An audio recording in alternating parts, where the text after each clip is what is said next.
নমস্কাৰ বন্ধুসকল, মোৰ উন্নত মিনি ব্লগলৈ আপোনালোকক স্বাগতম জনাইছোঁ। এতিয়া ৰাতিপুৱাৰ বাজিছে 7টা আৰু এতিয়া জিমলৈ যাবলৈ মিনমক ৰখি আছোঁ। তো মিনমক ফাইনেলি আহি পালে আৰু মিনমৰ গাড়ীখনত উঠি ডাইৰেক্ট গুচি আহিলোঁ জিমলৈ। আজি বতৰটোতো ৰাতিপুৱাই ঠিকে কৰি আছিল। আমি এইটো এনেকৈ কথা পাতি ডাইৰেক্ট জিম পালোঁহি আৰু জিমত বহুত আজি ভিৰ হৈছে দেখোন।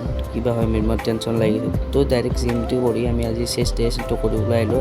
তাৰপিছত ঘৰত আহি ডাইৰেক্ট কলেজত গুচি গ'লোঁ। ভিডিঅ' বনোৱা নহ'ল। কলেজৰ পৰা আহোঁতে বৰষুণত ভিজি আহিলোঁ আৰু ঘৰতে এটা ৰিলচ বনাই দিলোঁ।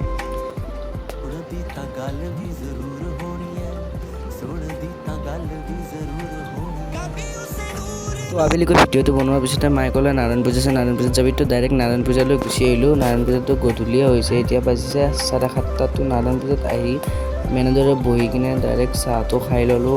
নাৰায়ণ পূজাত অহাৰ পিছত বোলে এটা গীত গাই, তো গীতটো শুনিলোঁ ইয়াত। তাৰপিছত মাহ প্ৰসাদ লৈ ডাইৰেক্ট ঘৰত গুচি আহিলোঁ। আজিলৈ ব্লগটো ইমানতে সমাপ্ত কৰিছোঁ। ধন্যবাদ।